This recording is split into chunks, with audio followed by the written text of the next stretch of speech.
Hello and welcome to English for Philosophy students. Today we are doing lesson number 22 in our series on Jordan Peterson's 12 Rules for Life. And this will be lesson number 9 in rule number 4. And today I want to start with a psychological experiment. I want to see how good you are at seeing what you are focused on. And this is an experiment that was done years ago. It is famous. Maybe you've seen it before, but maybe not.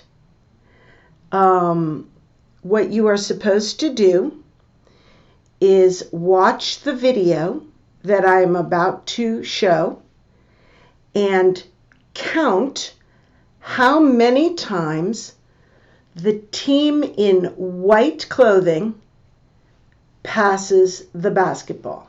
So you count up the number of passes for the white team. Let me see if I can get it for you.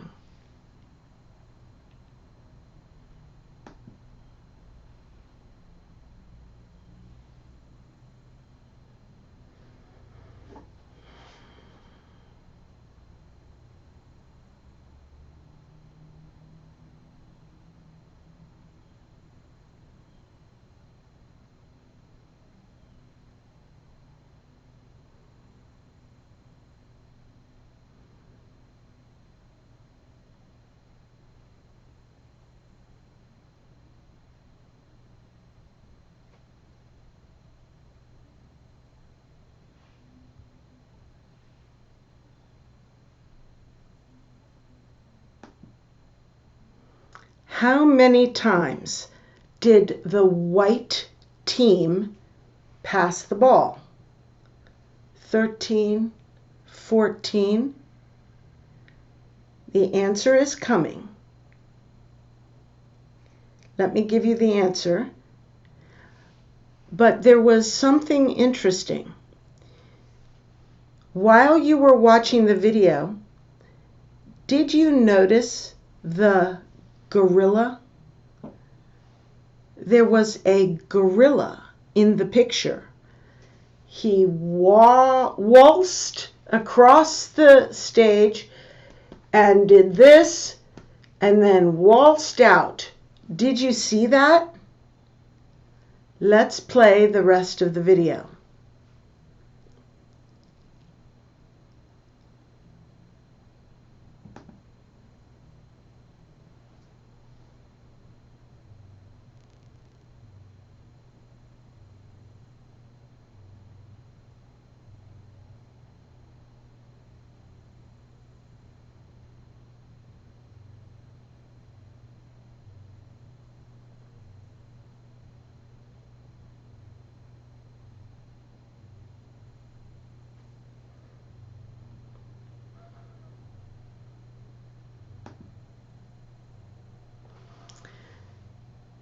So, Jordan Peterson will talk about this experiment in today's lesson.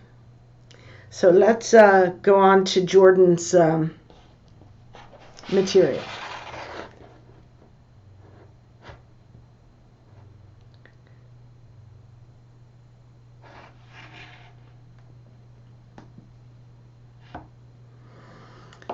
Today we are going to begin the section called What You Want and What You See. Hold on one sec while I get my pencil.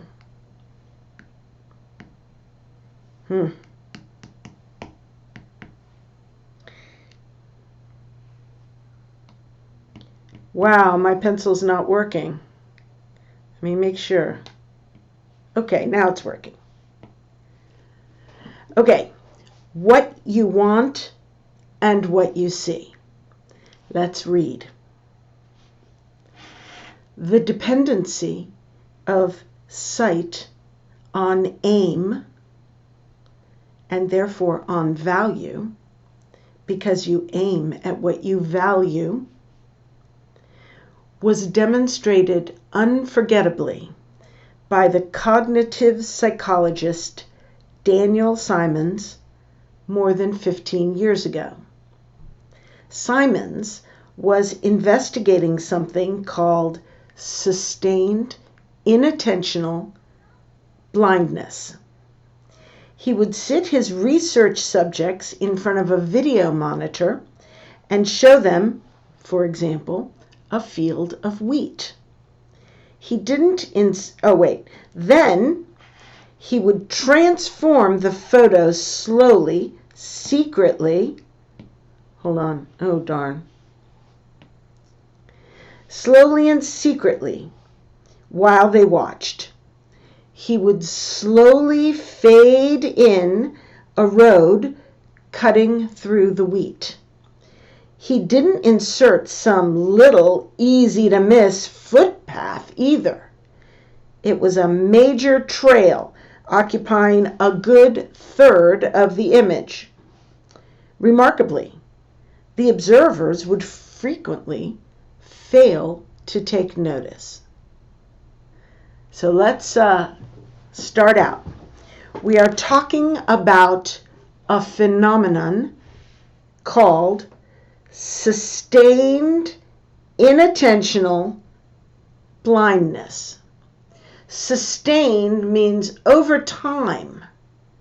Inattentional means you are not paying attention, or you are blind to everything other than what has your attention.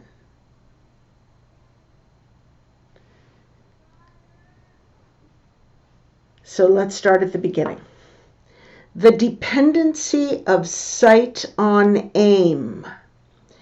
Okay, so if something is dependent on something else, then the first thing will be altered by the second. Your ability to see depends on where you are aiming your eyes. In other words, you see better in the center of your focus, where you are aiming your eyes, and you see worse everywhere where you are not focused.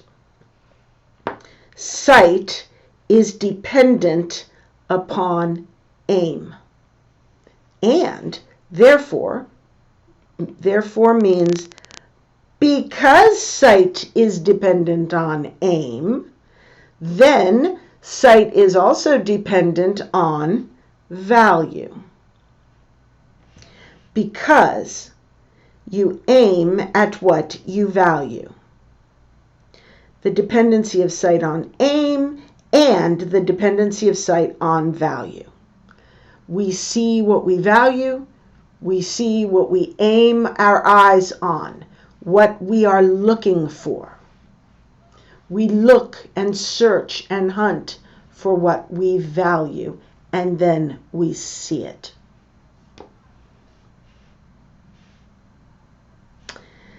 So, the dependency of sight on aim was demonstrated unforgettably by the cognitive psychologist Daniel Simons more than 15 years ago.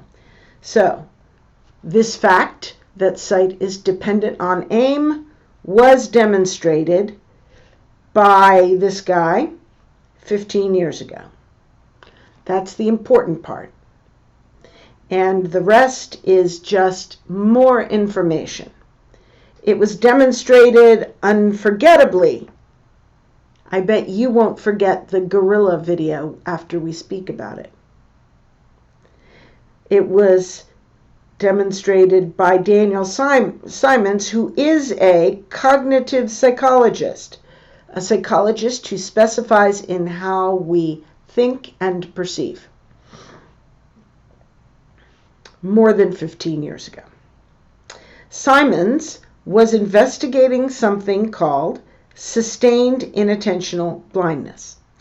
He would sit his research subjects in front of a video monitor.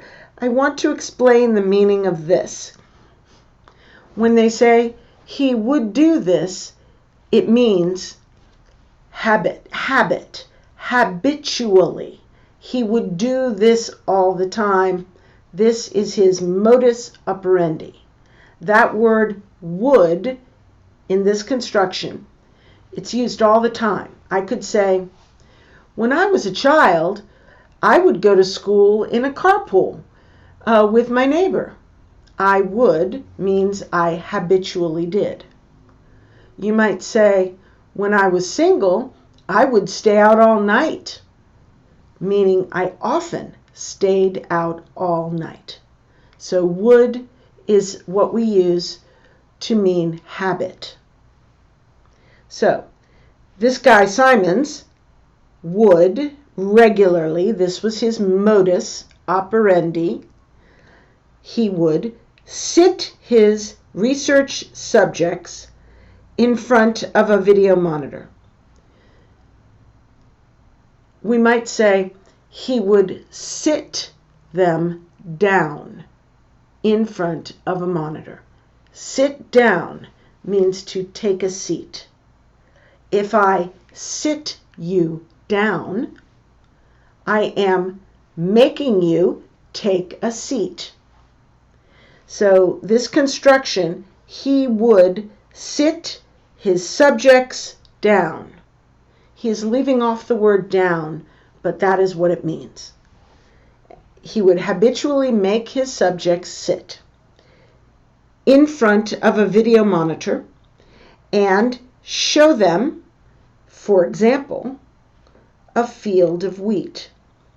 So the for example here suggests that there were other experiments in addition. The field of wheat is one, and there were others as well. Okay? In fact, the gorilla thing was one of them as well. So, he would show them, for example, a field of wheat. Then he would, here we have it again, this is his modus operandi, he would transform the photo slowly, secretly, while they watched. Now, how secret could it be if they were watching at that moment? It was not really secret. It was in front of their eyes, but they were being told to look at something else, so they didn't notice. And it was slow and gradual. The photo would transform. He would, again we have this, slowly fade in, these go together, fade in a road cutting through the wheat. So the picture at first was just a wheat field, but gradually the picture would change to include a road. He didn't insert some little easy-to-miss footpath either. Note, our easy-to-miss is part of the English language's great flexibility. Jordan Peterson has put these words together to create a word that means that it is easy to overlook.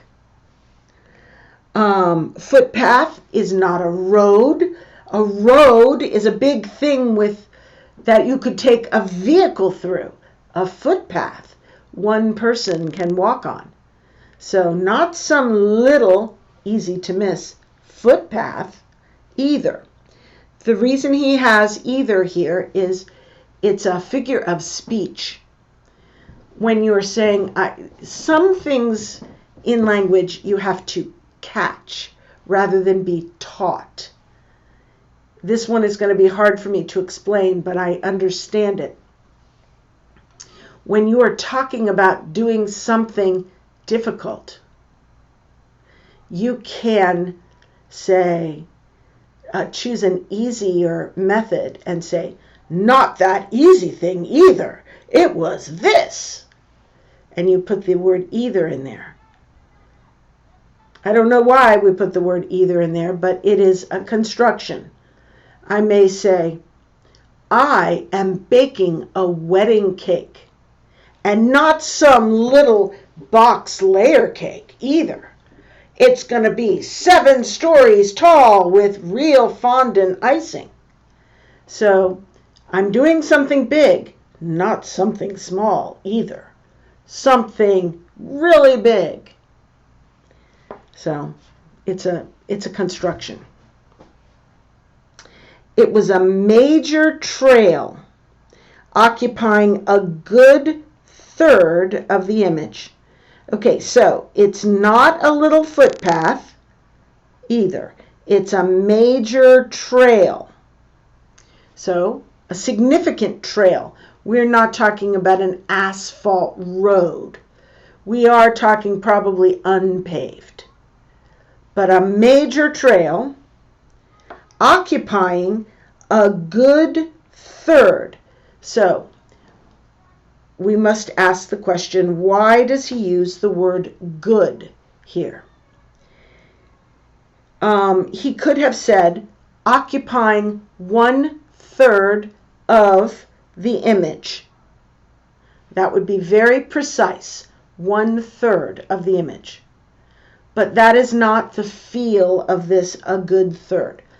The word good suggests, number one, it is approximate, but number two, it is fully a third and probably a little bit more.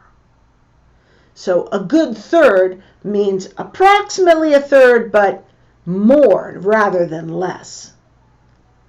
You could say a scanty third for approximately a third, but less. But a good third means no less than a third, probably a little bit more.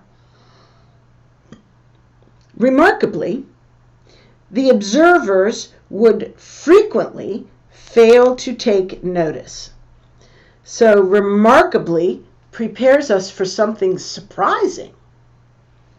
The observers would habitually, very often, fail to take notice. So they didn't notice. And when he emphasizes this would, which means habitually, he emphasizes it with frequently, because would suggests that it is common, but frequently clarifies that not always, but very often, they failed to take notice. So we are talking about sustained inattentional blindness as a phenomenon that occurs when you are focused on looking at something you value and you don't even see things that you aren't looking for. You don't see them and disregard them. You don't even see them.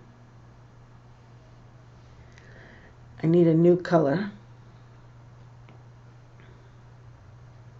Oh, maybe I'll go to blue. The demonstration that made Dr. Simons famous was of the same kind but more dramatic, even unbelievable. First, he produced a video of 2 teams of 3 people. One team was wearing white shirts, the other black. The 2 teams were not off in the distance either, or in any way difficult to see. The 6 of them filled much of the video screen, and their facial features were close enough to see clearly. Each team had its own ball, which they bounced or threw to their other team members as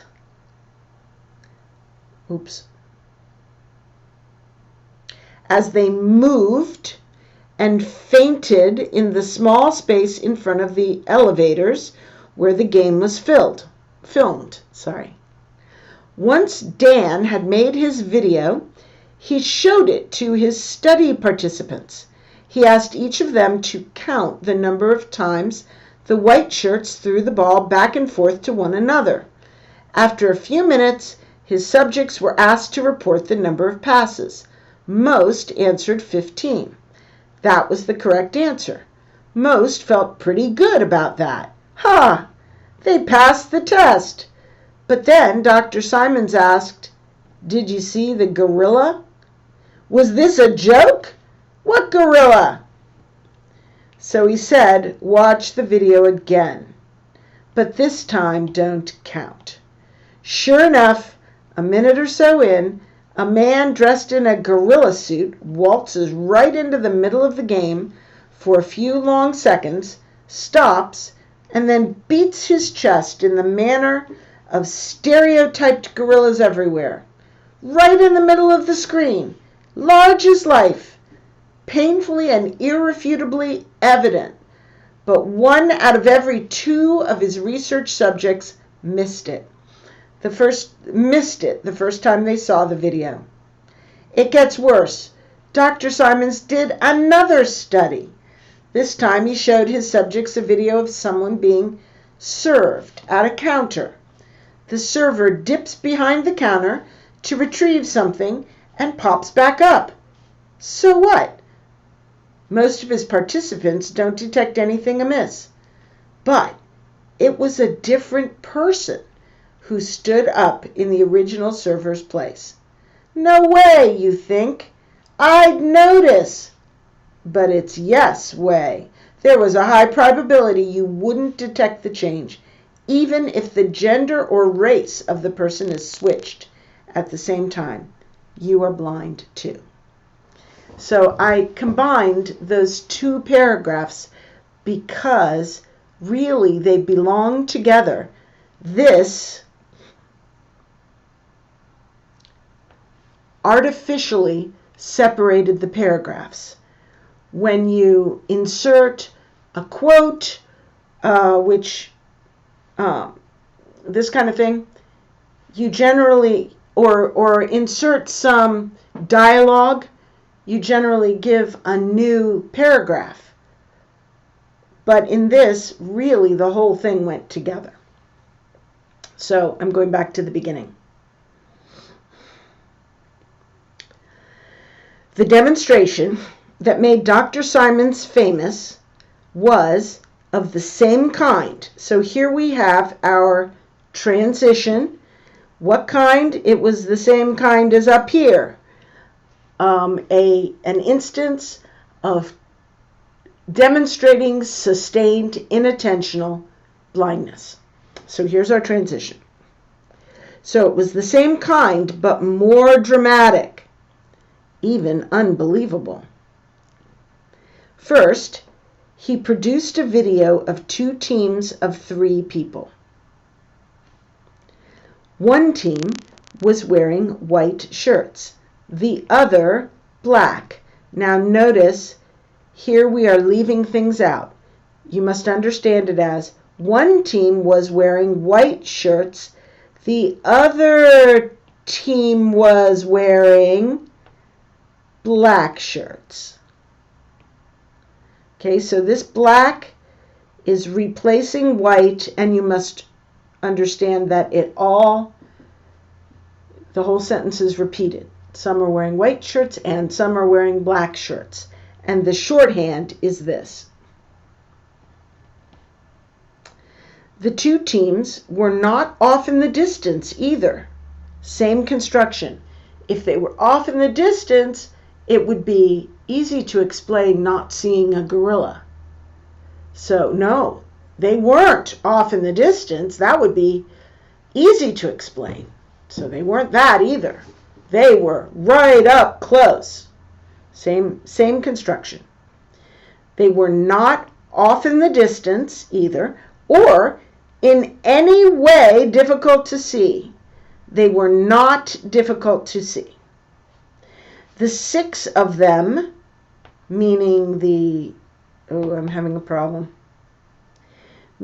6 basketball players, filled much of the video screen, and Their facial features were close enough to see clearly. So this whole thing is proving that it was unbelievable that the people didn't see the gorilla. Each team had its own ball, which they bounced or threw to their other team members as they moved and feinted. This word feint means pretend to throw and then throw it the other way. There is another word, feint. It's spelled F-A-I-N-T, F-A-I-N-T,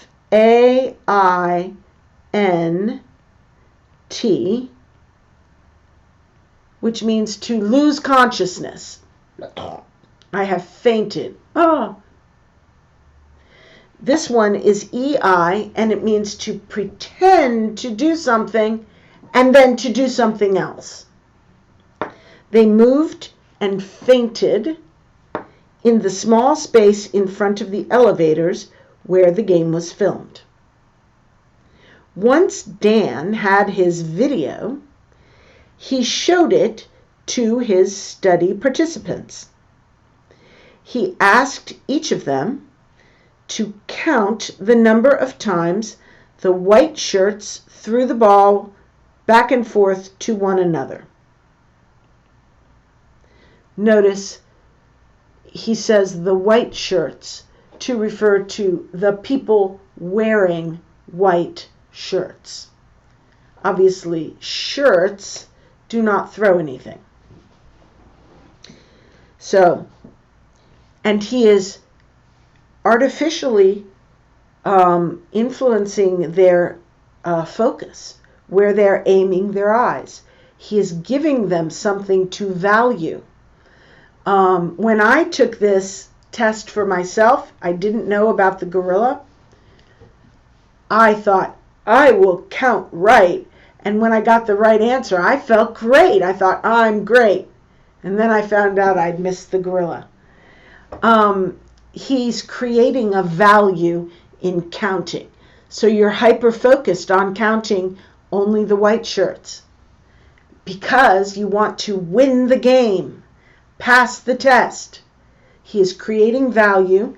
You are aiming your eye. He is enhancing your blindness by creating value. So, after a few minutes, his subjects, the people who were counting, were asked to report the number of passes. Most answered 15. That was the correct answer. Most, meaning most of these students, most of these subjects, felt pretty good about that, just like me. Ha! They passed the test. That's our feelings. Ha! I win. But then Dr. Simons asked, did you see the gorilla? Was this a joke? What gorilla? It's like a dialogue. That's why he made a new paragraph here. When the doctor says, did you see the gorilla? The people respond with, what gorilla? Is this a joke? There are no quotation marks because this is not a spoken response. It is something we think. It is something we feel. Is this a joke? We don't say it. It is an emotional reaction. But even so, he is grammatically treating it like a quote. So he said, watch the video again. But this time, don't count. Sure enough, a minute or so in, okay, so sure enough is something we say when we have been told that something is true, but we don't really believe it. We need to verify it. So we do an experiment, or we look it up in a book, or we ask an expert, and sure enough, what we have been told is correct. It means what we were told was correct. That's what sure enough means. Sure enough, a minute or so in, a man dressed in a gorilla suit waltzes right into the middle of the game for a few long seconds. So, a man dressed in a gorilla suit. Notice how I group words. You have to scan the whole sentence, maybe even use a pencil, to group the thoughts. That will help you to read complicated sentences. I do it for you in the way I read it, but you will need to read the whole sentence and try to discern where the thought units are. So, sure enough, a minute or so in, a man dressed in a gorilla suit waltzes. A waltz means it's a kind of dance. And we use it in speech. Sometimes we use it literally as doing the waltz. But if we say, she waltzed right in and did whatever, it means came in a very public way, even gaining attention to yourself, with no shyness, no discretion. You just waltz right in. It often implies almost rudely. Often it's a negative. You think you can waltz in here and take over my shop? It means come in with no shame, where you do not belong. So, this guy waltzes right into the middle of the game for a few long seconds. He stops, and then he, the guy in the gorilla suit, beats his chest in the manner of stereotyped gorillas everywhere. Stereotype. Everybody thinks a gorilla does this. It's a stereotype. We have a lot of racial stereotypes.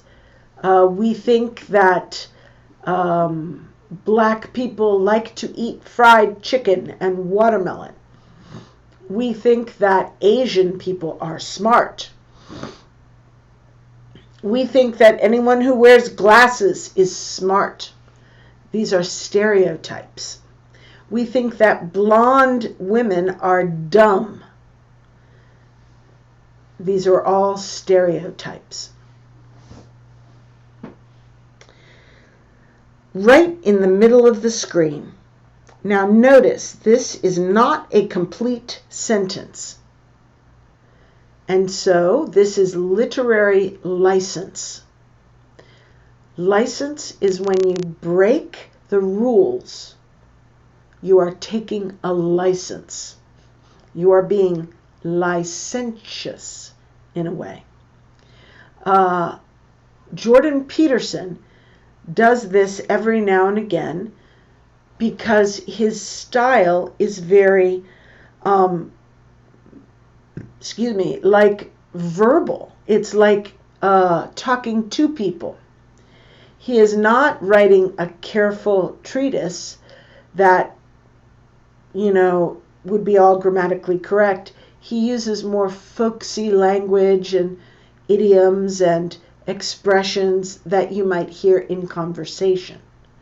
So this is more common in conversation to have a sentence that is not complete. So, and it goes with what came before. So, this gorilla, guy in a gorilla suit, waltzes in, beats his chest, and then he's emphasizing he's doing this right in the middle of the screen. So, it's an emphasis. Right in the middle of the screen.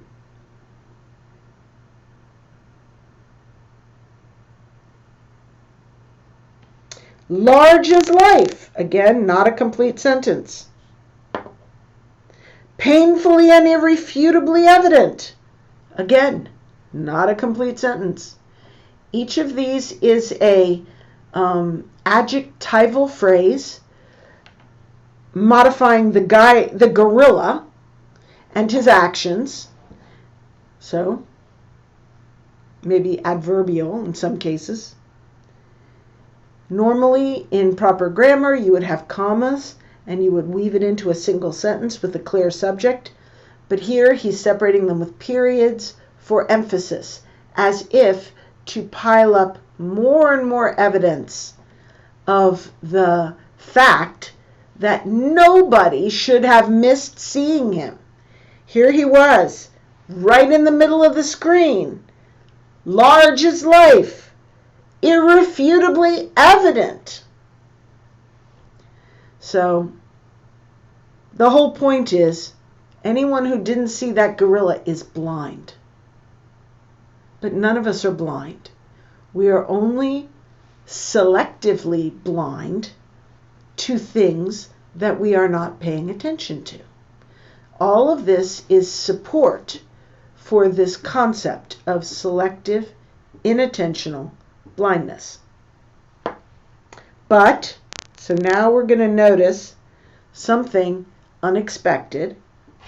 So here he is saying this gorilla is very obvious, but 1 out of every 2 research subjects missed it.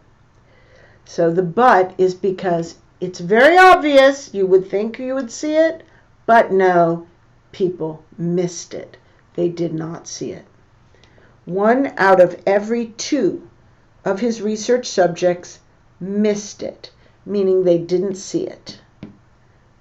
I am having more trouble with my pencil today. They missed it the first time they saw the video. It gets worse, meaning more extreme. Dr. Simons did another study. This time, he showed his subjects a video of someone being served at a counter. The server dips behind the counter to retrieve something and pops back up. So we imagine like a bar, and you have a customer sitting at the bar, and you have someone like a waitress, waiter, or bartender on the other side. And the bartender or the waiter or waitress goes down to pick something up, and when he comes back up, it is a different person in the video. So what? Most of his participants don't detect anything amiss. So they're watching a video, they don't even notice that a different person came back up. But it was a different person who stood up in the original server's place. No way, you think. I'd notice, meaning I would notice. Now this use of would is not for habit. That one is only in the past. This one means it's a pure conditional. If I were in this situation, I would notice. It's a pure conditional. No way, you think. I would, this is would, notice. But it's yes way. Okay, this is a colloquialism. If I say, no way, you can say, yes way. You are contradicting my no way, yes way. It's a little bit rare to do this, to say it this way, but sometimes people do. If you say no way, and someone wants to contradict you, they may say yes way. And then he just states it clearly. There's a high probability you wouldn't detect the change, even if the gender or race of the person is switched at the same time. So the bartender or waitress goes down to pick something up, comes back up, and they are a different gender or a different race. Even so, you wouldn't notice because they weren't important to you in the video, so you didn't even notice. You are blind too. You're blind too. This one is you are. You're blind too. Meaning all of us are.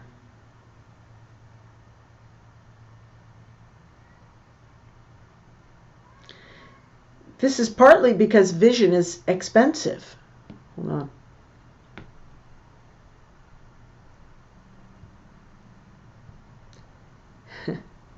Good. Vision is expensive. Psychophysiologically expensive. Neurologically expensive. Very little of your retina is high-resolution fovea, the very central high-resolution part of the eye, used to do such things as identify faces. Each of the scarce foveal cells needs 10,000 cells in the visual cortex merely to manage the first part of the multi-stage processing of seeing. Then each of those 10,000 requires 10,000 more just to get to stage 2. If all your retina was fovea, you would require the skull of a B-movie alien to house your brain. In consequence, we triage when we see. Most of our vision is peripheral and low resolution. We save the fovea for things of importance. We point our high resolution capacities at the few specific things we're aiming at, and we let everything else, which is almost everything, fade unnoticed into the background. Okay, let's go to the top. First of all, our transition is we are referring back to the end. The end of this one was, you think you would notice. You say, no way, I'd notice. Well, no, there's a high probability you wouldn't detect it. You are blind too. So this is what the transition is going back to. You are blind. This, the fact that you are blind, is partly because vision is expensive. So partly indicates that the answer to the question of why you are blind is complex. The answer is complex. Only part of the answer is what he is going to talk about. So this is partly because vision is expensive. He is going to unpack that. When we say unpack that, we mean he is going to explain what he means. He is going to unpack this. He is not using the word expensive in the simple way of costs money. He is going to explain what he means. He's going to unpack it. Vision is expensive. Okay, now here's a really long word. Psychophysiologically expensive. Now, when you have a super long word, you have to separate it into parts. meaningful parts. So we know that PSY is going to go together, and it will say psi or C. But if you look a little further, you can see this word, psycho. Psycho, like psychology. Psycho. Now you look on and you see physio. Physio.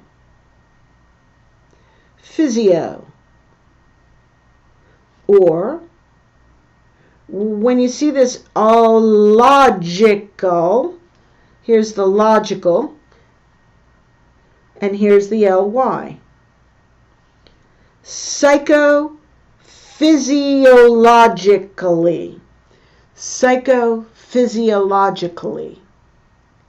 So you have to separate them out and say it in parts. So, vision is expensive, psychophysiologically expensive, which means it's physical, physiological, psycho, mental. So it's expensive in terms of something physical and something brain. Neurologically expensive. Look at this. Ological. Ologically. We have that here. O. That O could go with physio, or it could go with ologically. Neurologically.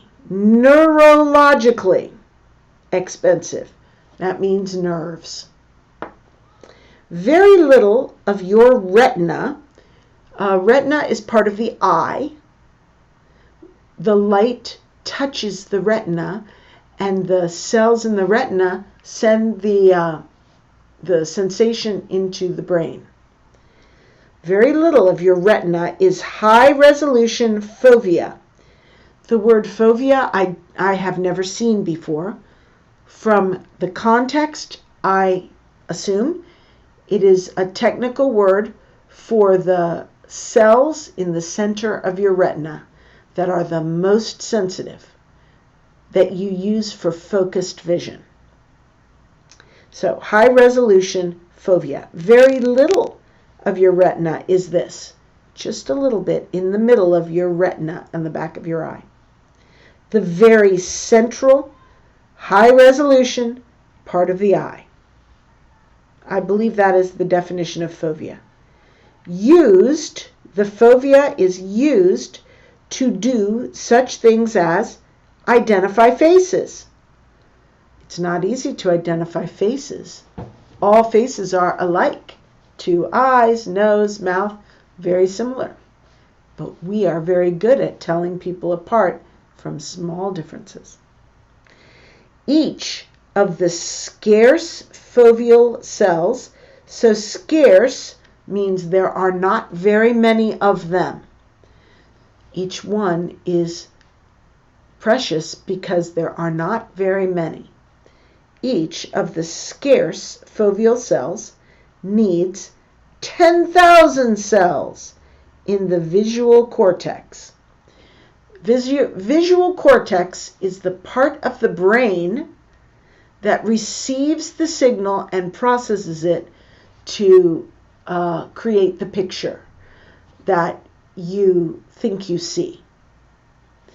So, each cell on my retina, in that fovea, in that center, each cell requires 10,000 cells in my brain just to get to the next stage of vision. And it is many stages, multi-stages. So, it needs 10,000 cells in the visual cortex merely to manage the first part of the multi-stage process. The word merely and the word to manage both suggest that these cells are only managing a small portion of a huge task. Just the first step, it takes 10,000 cells. And then each of those 10,000 requires 10,000 more. I don't know about my pencil. 10,000 more just to get to stage 2. We don't know how many stages there are. If all your retina was fovea, so in your eye, if the whole retina was made of fovea, you would require the skull of a B-movie alien to house your brain. Notice I pronounce that house, not house. A house is something I live in. To house something is to keep it in a dwelling. I house my car in the garage. House is short. House. House. House. It's longer in time.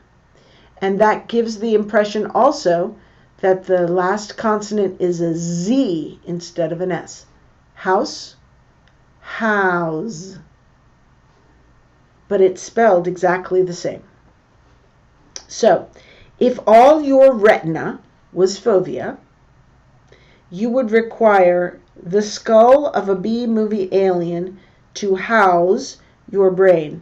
The skull of a B-movie alien might be as big as a house. You would need a very big brain to accommodate all the cells for processing all the visual input if all of your retina was fovea. In consequence, we triage. So because we do not have big enough brains to process everything in detail, we triage. That means we determine what is most important and give the resources to that which is important. We triage when we see, so vision. Most of our vision is peripheral, out here, and low resolution. We save the fovea for things of importance. We point our high resolution capacity at the few specific things that we are aiming at, and we let everything else, which is almost everything, fade. So we focus at what we are aiming at, and we let everything else fade, and the everything else is almost everything.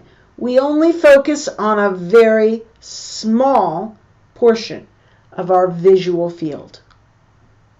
And all the rest we pay no attention to.